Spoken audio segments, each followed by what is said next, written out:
What if your feelings are your ticket to freedom? Not just for yourself and those you love, but for the whole world.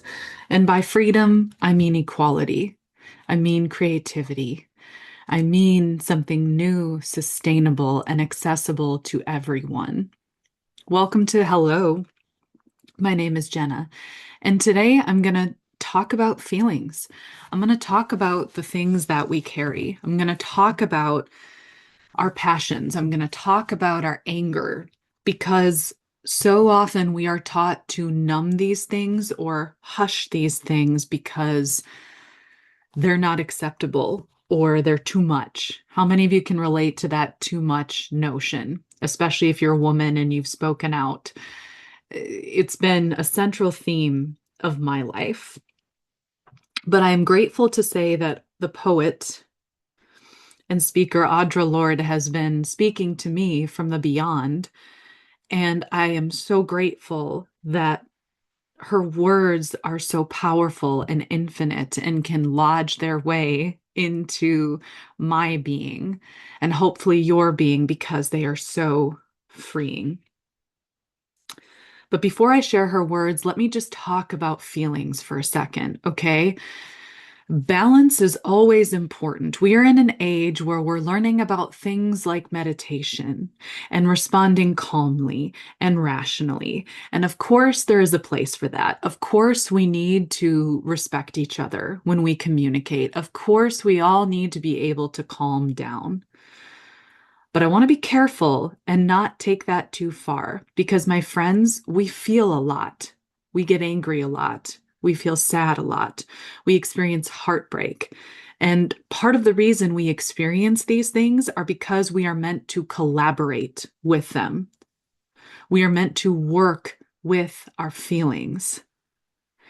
And I think, especially with a lot of, the way that we're kind of encouraged to approach it is to work through a feeling so we cannot have to deal with it anymore. Like, and I can relate to that. For the longest time, I've had some difficult feelings, some things that are not popular to feel, some things that are not fun to feel.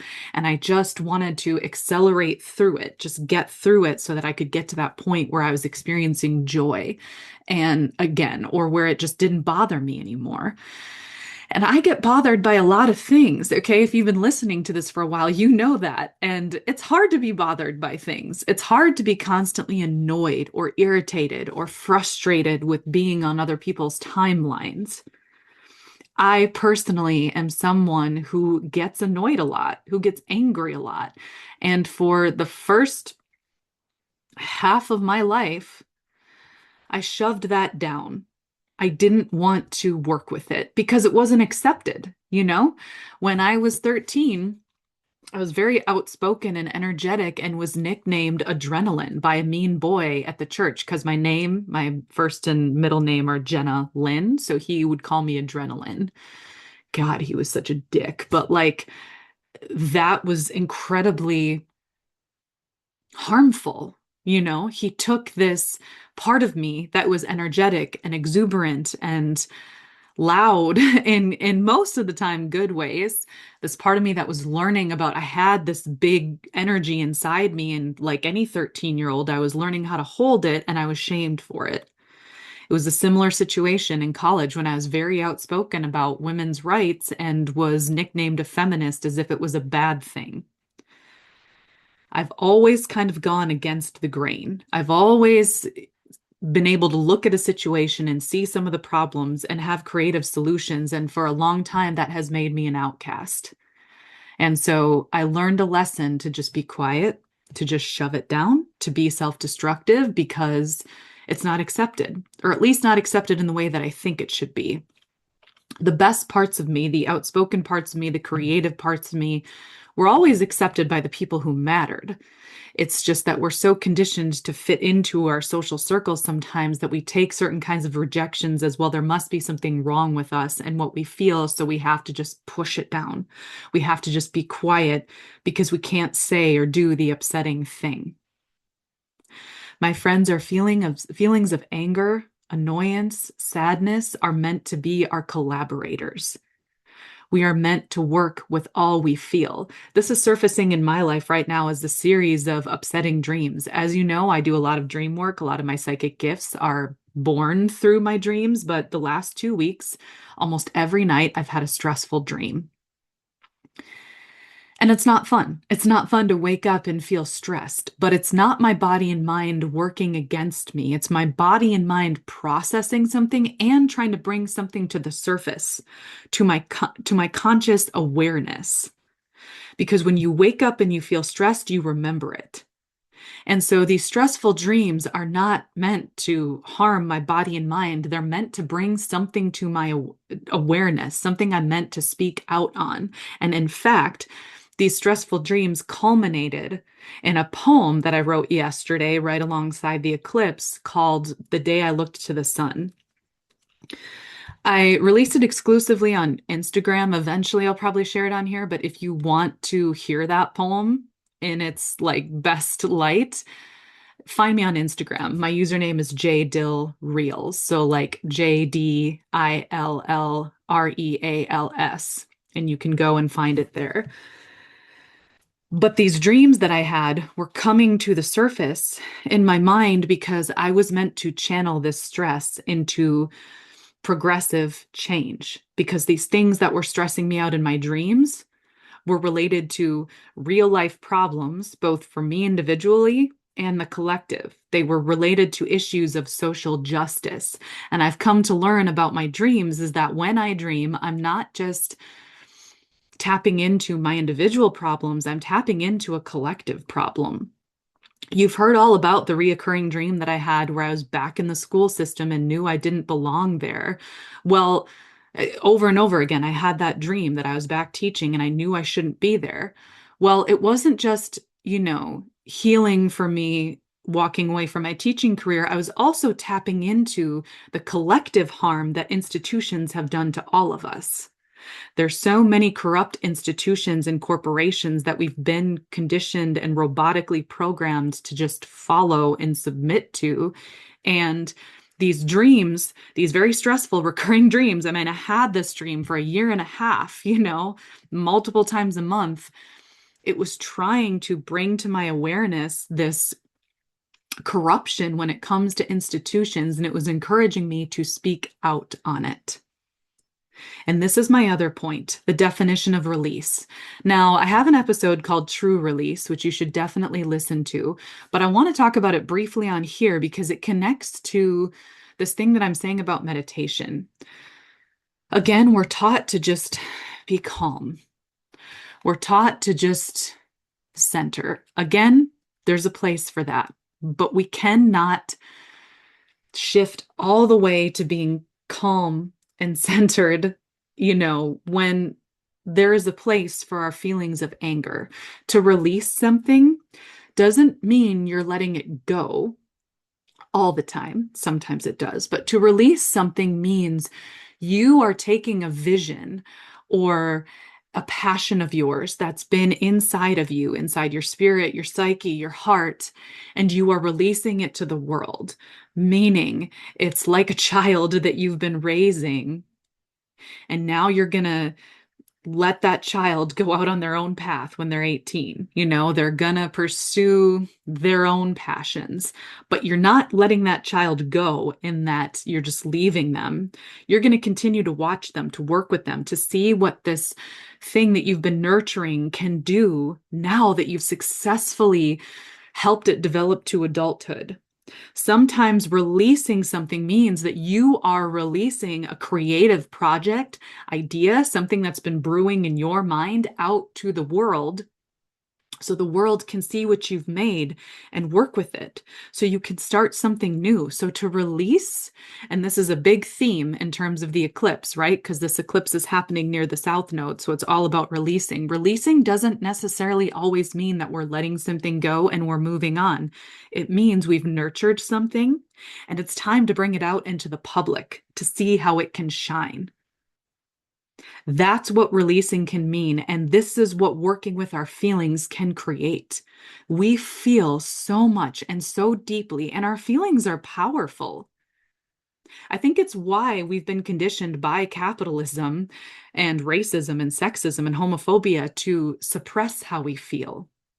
I mean, there's been literal laws against expressing your love, you know, for the queer folks and for even interracial marriages. There were literal laws suppressing that kind of love. And these kinds of things get suppressed so that they can be controlled, so that we can be conditioned to behave in a way that, quote unquote, serves the corruption. We have to be in touch with our feelings. We have to work with them because our feelings are what drive us to action, both daily and as a whole. You might find that you have some feelings you keep coming back to. For me, it's my anger and my sense of annoyance. But when I got to a place where I stopped rejecting it and suppressing it and stood up and was like, okay, I'm so angry. How can I work with this in a way that can help me, those I love, and everybody? Collaborate with your feelings. I can't say that enough. When emotion surfaces for you, especially if it's a recurring one, ask yourself, how can I work with this?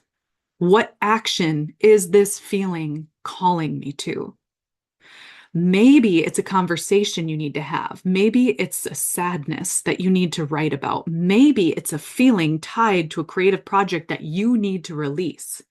I sense that there's some of you out there who need to speak now more than ever. There's something that you need to release, meaning a passion project, an idea, something that is a seed for yourself, those you love, and the collective. This is where my sister Audre Lordes are going to come in. This is from her essay, Poetry is Not a Luxury. She's so brilliant, and I've been sitting with, some of her words for a while now. So have a brief little book club with me for a second.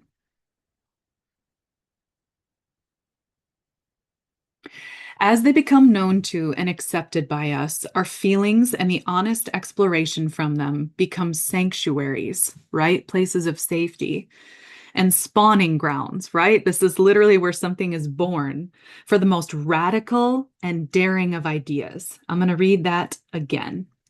As they become known to and accepted by us, our feelings and the honest exploration of them become the sanctuaries and spawning grounds for the most radical and daring of ideas. They become a safe house for that difference so necessary to change and the conceptualization of any meaningful action. They become a safe house for that difference so necessary to change and the conceptualization of any meaningful action. My friends, our feelings are what motivate us to act. We cannot suppress them. We cannot deny them. Audre Lorde goes on to say, the white fathers told us, I think, therefore I am. The Black mother within each of us, the poet, whispers in our dreams, I feel, therefore I can be free. I have to read that again because it's so good. The white fathers told us, I think, therefore I am. The Black mother within each of us, the poet, whispers in our dreams, I feel, therefore I can be free.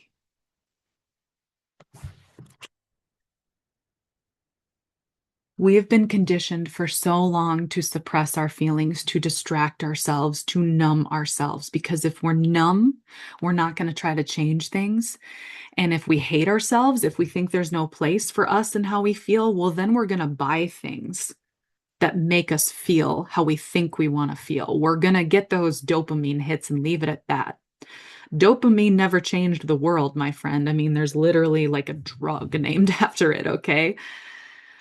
I feel, therefore I can be free.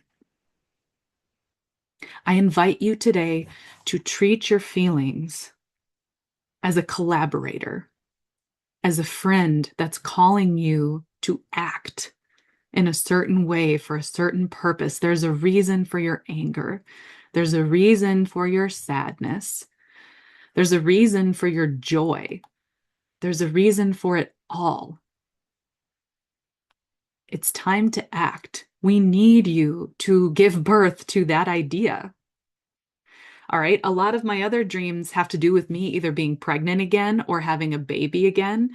And this isn't for a long time. I had a dream where I was separated from a baby that I had. Like the doctor's family, in these dreams had literally cut me off from a child I had birthed. And I discovered it years later and was so angry that I had been separated from this child against my will. The reason my dreams have been and are showing me children and pregnancy is because our creativity is literally a child. It is this precious force of life inside us that needs to be nurtured and connected. And our feelings are what nurture creativity. Y'all know when you watch something fake, right? Part of the reason why so many TV shows suck these days is because there's nothing genuine in it. It's about money. There isn't genuine nurturing or creativity in it. When something really touches your heart, like you really feel it, that's because it was nurtured. It was treated like a child. It was treated like a pregnancy. Think about this. Your creativity is like a pregnancy. It's like an infant. It's something that deserves to be honored, nurtured, protected. And it's something that's meant to be with you throughout your entire life, no matter what stage it's in. We never leave our children. Sometimes when they're adults, we get along with them that much better, right? Our relationship with our creativity and our feelings changes and evolves. So today, I invite you to see your creativity and your feelings as a child that you are nurturing, that you are learning how to work with. And here's the thing about kids, they're all different. Even if they share the same genetics, they're all different. So what nurturing your feelings and creativity looks like for you might look different than somebody else, and that's great. That's how it's supposed to be. We need our collective differences to build a more equal humanity. There's a reason we're all born different. It's because the world needs us all. We need us all. We need all of our various types of creativity. We need all of our feelings because, again, it is those feelings that spurn action. And this can start simply for you today. This can be as simple as, instead of ignoring your anger, ask yourself why you're angry. And I encourage you to have a journal or even just a note piece of whatever you can write on, or a Google Doc. Just say, why am I angry? Words will come to you. Your spirit will speak to you. And once you know why, then the next step and the next step of what to do with that happens. You can do the same thing for why am I sad? Why am I joyful?